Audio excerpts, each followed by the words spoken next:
Babi Television Uganda webale kubanga otambulira munnaffe yonna gy'osinzira okubanga otugoberera tuyamba okubanga atukutuusaako butereevu ebigenda mu maaso mu ggwanga lyattu erya Uganda naddala mu kibiina kyaffe ekya National Unity Platform.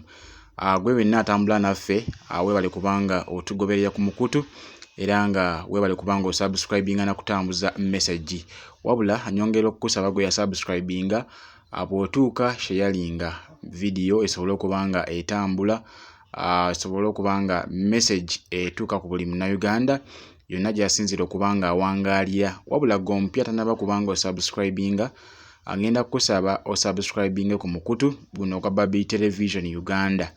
Bw'omaliriza onkwatire ku notification bell oba ku kade ako oteekemu all. Bw'onaateekamu all ojja kuba tosubwa amawulire gonna ge tuba tutadde wano ku mukutu ogwa Babi Television Uganda. So nga gwayagala ne entertainment osobola okuba nga ogenda wali ku mukutu ogwa Cloud9 Television Uganda.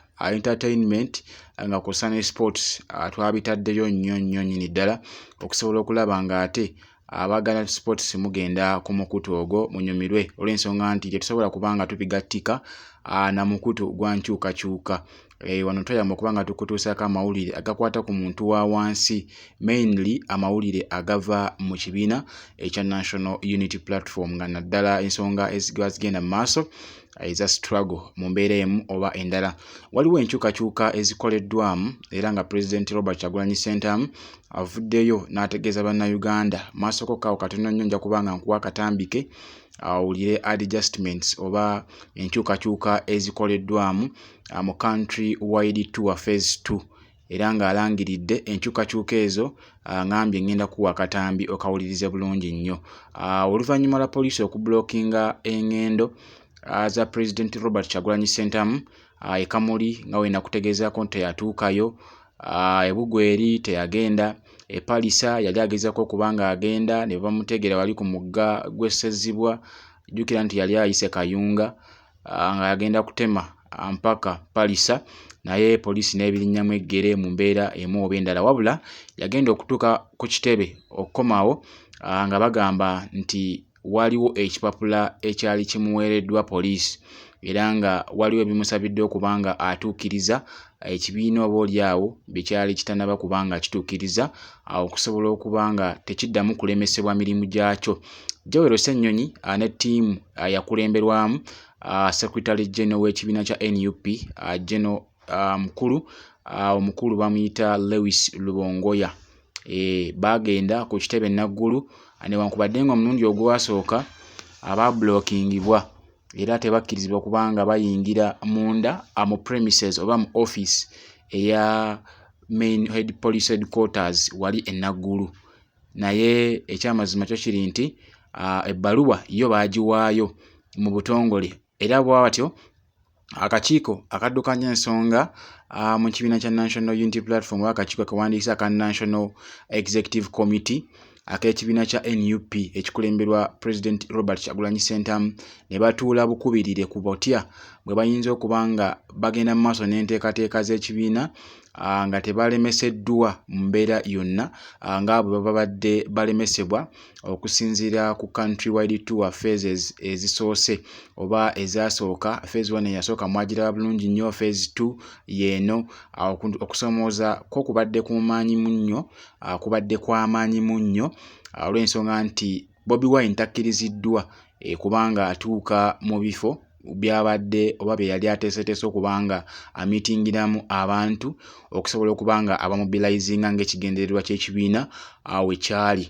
Era mu mbeera yonna akatambi kano okusinziira ku Bobi Wine byayogedde enda kubanga nkakuwa bulungi nnyo osobola okubanga okawuliriza.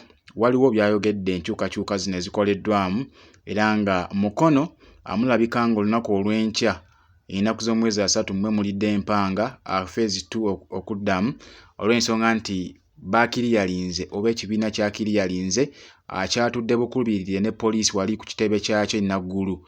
Baasabye oba Joel Ssennyonyi yasaba n'awandiikira poliisi abakulu basobole okubanga baba miitinga boogere ku nsonga lwaki bo balemesebwa okubanga abakola enkuŋŋaana zaabwe nga kussa ne consultation zaabwe nga ekibiina kya NUP ng'ate bannakibiina oba bannabyabufuzi abalala bo bakkirizibwa okubanga abatambula mu bitundu by'eggwanga ebyenjawulo okugeza nakuwa ekyokulabirako kya Dr. Kanokiza Besigye we yali ayita wali mu bitundu by'e Mubende n'emmotoka ze 3 ne pikipiki 2 ezimugoberera yonno ye yali laale y'omukulu oyo era poliisi yamuleka n'akola by'ayagala mu mbeera yonna naye ate President Robert Kyagulanyi Ssentamu omukulembeze w'ekibiina kya National Unity Platform ye atakkirizibwa nate kubanga ne mu kifo atuukayo era mubiraba bulungi nnyo ono yali agenda e Kamuli babakubamukko omukko ogubalagala mu mbeera yonna ne babadde bayivatinga okukyusa amakubo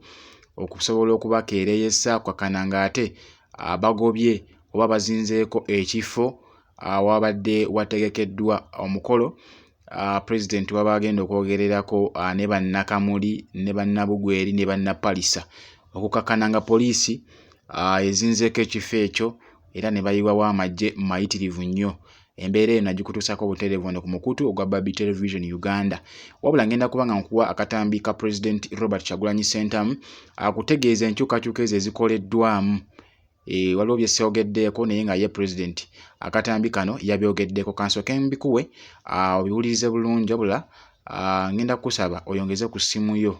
Yongeza ku ddoboozi y'essimu yo oba ku laptop yo kyonna ky'oli mu kukozesa okubanga owuliriza akatambi kano yongezako ku volume osobole okubanga owulira bulungi nnyo ensonga zino nga President azinogaanya bulungi nnyo mu mbeera yonna. Kansooke ngakuwe okawulirize bulungi n'oluvannyuma ngenda kubanga nkomawo tuyongereyo n'ensonga zino. People power, our power, our power, people power. Banange mwena abanakyagwe abantu b'emukono abantu ba kubira ddala Nkoko Njeru Kisoga Buyikwe yonna mu Bukunjanyi n'essanyu okubategeeza nti oluvannyuma lw'okutulemesa n'okutukubatiya gaasi finally poliisi ekkiriza obutatataganya tukole entukuŋŋaana zaffe mu ddembera nga bwe tubadde tukola. N'olw'ensonga eyo nyina essanyu okubayita olunaku lw'enkya mwenna abantu b'emukono tusinkane awo emukono tuwayeemu twogeremu naye mu ku nsonga ezituleeta kwe kubazaamu amaanyi n'okubajukiza nti tetwapowa tukyali ku struggle y'okununula eggwanga lyaffe. Okuvaayo okwo gwe ng'omuntu kiba kikulu nnyo nnyo nnyo nnyo oba otulaze nti oyimiridde naffe yambala ovulo yo oba kakalako akamyufu obeere wa mpisa obeere wa ddembe. Mbakubiriza mwena mwena abajja mu nkuŋŋaana zaffe mubeere ne disipulini mubeere bakkakkamu babulwe kye batuteekako ekibi awo tujja kusobola okugenda maaso nga n'ensi yonna eraba nti tuli baddembe. Mbeesunze okubalaba olunaku lw'enkya ate abaana b'e Masaka ku Friday tubasalako mwenna tubalinze gwe atasobodde kubeera naffe kale tusobola okuwubirako ku kkubo oyinza n'okukwata akamyufuko oba akamyufuko n'okambala mu ngeri yonna yonna eri non-violent ey'eddembe naye eraga nti oli ne bannayuganda abanyigirizibwa era oyagala nkyukakyuka. Twegweko enkya emukono. People power, our power, our power, people power.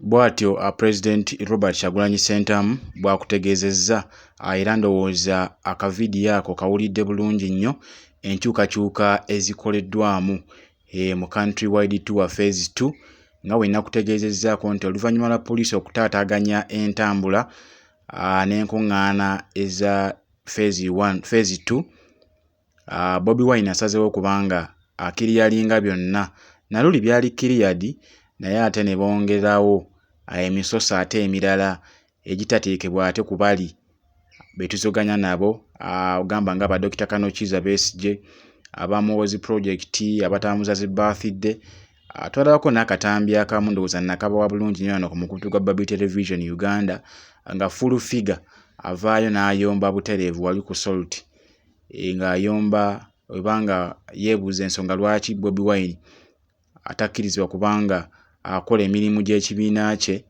ng'ate abalala aba birthday abo bazitambuza mu country oba mu ggwanga lyonna nga tebakwatiddwako yadde mpawo abakubako ku mukono. Ne Dr. Kanokiza Besigye naye tewali yadde amutiisatiisa oba kubanga amublockinga mu ngeri emu oba endala nga wekikolebwa ku President Robert Kyagulanyi Ssentamu. Naye go amasannyalaze ekyamazima kyo kiri nti agakyali mangi akasajja kakyabazoganya mu mbeera yonna yadde nga nabo bagezezako kubanga bamuzoganya naye ate ekyamazima empagi kwe yeekutte yo tenyenyezeka naye nga bingi nnyo bye tukyabatuusaako wano ku mukutu era nga President nga bwe mukiwulidde olunaku olw'enkya ennaku z'omwezi 3 ab'emukono mugenda okuba nga muli empanga era bingi nnyo ebigenda okuba nga bikolebwayo. Ajjukira nti Honorable Betty Nambooze yatwala ebitundu ebyo era ennaku zino ali ku mwanjo nnyo ne President w'ekibiina kya NUP omukulu His Excellency Robert Kyagulanyi Ssentamu. Wandiba nno nga waliwo ekigenda mu maaso wabula okusinziira ku ekyo ekigenda okuba nga kirindirirwa olunaku olw'enkya. President ye yamaze dda okuba nga asalawo okusikiza Mpuuga era nga Betty Nambooze bakireke yagenda okuba nga adda mu kifo kya Mathias Mpuuga Nsamba ku bwa Deputy President mu Buganda Region. Era jjukira nti ebya Mpuuga byo bikyawanvuyemukko mu mbeera yonna olw'ensonga nti Honorable Ssekikubo ne ttiimu bagezaako okuba nga bakola kyonna ekisoboka okulaba nga aggyibwayo ku bwa Commissioner mu Parliament mu mbeera yonna. Yadde nga kyo ekibiina kya NUP kyamugyamu dda obwesige era ne kimutegeeza nti byonna by'akola abikola ku lulwe ng'omuntu wabula si ku lwa kibiina ekyamukwasa ekifo ekyo oba entebe y'obwa Commissioner. Olw'ensonga nti baawandikira Speaker nga nawe navaayo ne mbikutegeeza nti Speaker n'agamba nti tebalina buyinza oba tewali tteeka alibawa lukusa kubanga bakyusa Commissioner. N'olw'ensonga eyo okusinziira ku Speaker ekiwandiiko kye yawa ekibiina kya NUP bwe kyali kimusabye okubanga kikolamu enkyukakyuka yagamba nti tekigenda kubanga kisoboka. Ekibiina kya NUP kyali kikizizzaayo Honorable Zaake Francis Butebi asobole okubanga addukanya ekifo ekyo olw'ensonga nti yali yaggyibwayokko mu butali bw'amateeka oba mutali mu kuyita mu mateeka olw'ensonga nti baamusindika mu kakiiko akakwasisa empisa oluvannyuma lw'okweyimba mu Speaker wa Parliament Anita Among. Ebisingako kaawo ngenda kubanga nzija nabyo mu vidiyo zaffe zigenda okubanga ziddako wabula kansabe gwatanaba kubanga osubscribing okikole okwate ku kigambo subscribinge ku mukutu guno gwa Baby Television Uganda. Osachinge wali ne Cloud9 Television Uganda. Gwayagala ebyobufuzi ayagala entertainment ayagala sport ogenda kubanga obisangayo buterevu nnyo awo ku mukutu ogwa Cloud9 Television Uganda. Gendayo nagwo subscribinge okwate ku kide ekyo otekemu all. Unateekamu all ojja kuba tosubwa mawulire gonna oba ensonga zonna zetunabataddeyo ku mikutu gino gyombiriri wabula guno gwo gwankyukakyuka era gwakutuusaako mawulire gokka ag'ekibiina kya National Unity Platform nga kossa ne bannayuganda ebibaluma byakupresentingibwa oba byakwanikibwa wano ku mukutu ogwa Baby Television Uganda. Wabula gwayagala entertainment, sports n'amawulire amalala gasange ku Cloud9 Television Uganda. Sigenda kubanga nsukkawo wano kansabe atakuumira mpeera bankuumire musibe bulungi mweraba.